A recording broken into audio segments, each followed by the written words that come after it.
Assalamualaikum dear student. Today we have to start our new chapter and chapter name is sound. Chapter number 11. The name of the chapter is sound. The study of sound is called acoustics.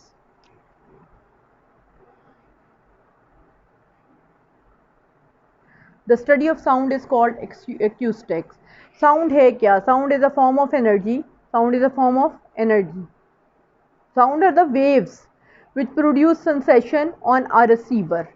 There are three things required to produce a wave: vibrating body, medium and receiver.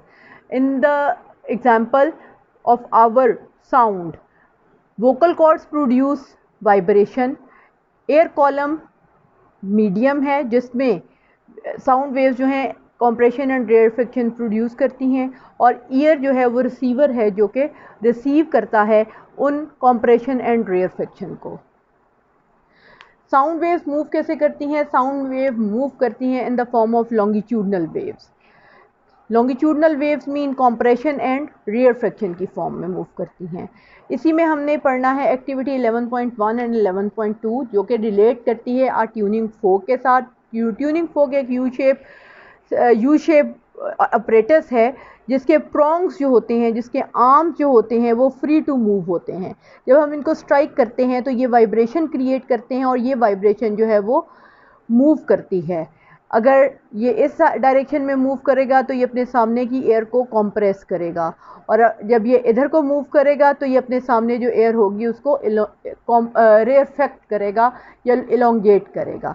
ये compression and rarefaction move करते हैं। ये prongs हमें हिलते हुए नज़र आते हैं, लेकिन अगर नहीं हो तो हम इसके सामने अगर एक पेंडुलम को हैंग कर दें, ये वाइब्रेशन जो है ये इस पेंडुलम को वाइब्रेट करवाने लगेगी।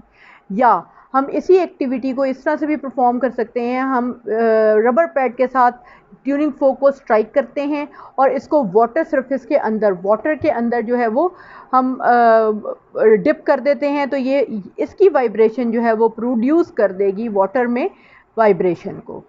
ठीक है, ये था कि वाइब्रेशन जो है वो साउंड प्रोड्यूस करती है। Then there should be some medium होगा तो एयर साउंड प्रोड्यूस होगी और मूव करेगी from one form to another, one body to another body. Air नहीं है तो, मीडियम नहीं है तो साउंड मूव नहीं करेगी। सेकेंड एक्टिविटी जो है 11.2 उसमें यही है कि एक जार है, इसके अंदर हमने एक बेल को स्टक किया है, अरेंज किया है और इसको इवैक्यूएट कर दिया है, इसमें से सारी एयर को निकाल दिया है।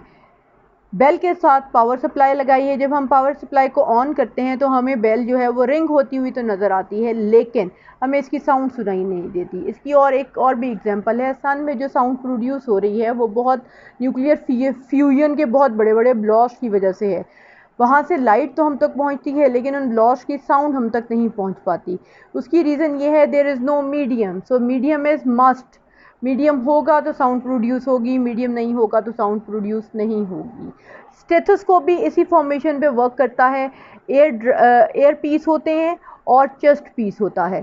चेस्ट पीस पे भी डायाफ्रेम होता है और एयर पीस भी डायाफ्रेम के साथ होता है। इन दोनों को हॉलो ट्यूब्स के साथ ज्वाइन किया जाता है। हॉलो में इसमें एयर कॉलम होता है। ये एयर कॉलम जो है, यहाँ जो वाइब्रेशन प्रोड्यूस हो रही है वो इस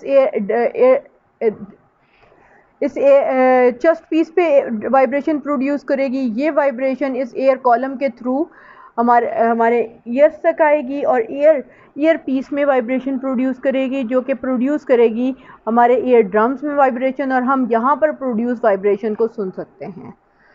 ठीक है, इससे हम जो हार्ट की पंपिंग है, क्योंकि वो भी वाइब्रेट कर रहा है तो साउंड प्रोड्यूस करेगा, वो साउंड हम सुन सकते हैं। नेक्स्ट क्विक क्विज है। Identify which part of these musical instruments of vibrating body produce sound. ठीक है, इलेक्ट्रिक बेल का आर्मेचर या हैमर जो है वो साउंड प्रोड्यूस करता है। लाउड स्पीकर का डायाफ्रेम साउंड प्रोड्यूस करता है। पियानो की स्ट्रिंग प्रोड्यूस करती है साउंड को।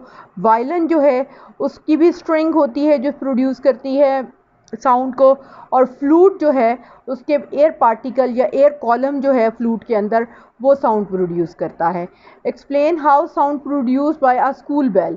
स्कूल बेल का जो इलेक्ट्रिक बेल है उसमें हैमर जो है वो साउंड प्रोड्यूस करती है, जो एयर कॉलम के थ्रू हमारे ईयर तक, रिसीवर तक पहुंचती है। Why are sound waves called mechanical waves? Because they need a mechanical medium. They required a medium to move. Suppose you and your friends are on moon.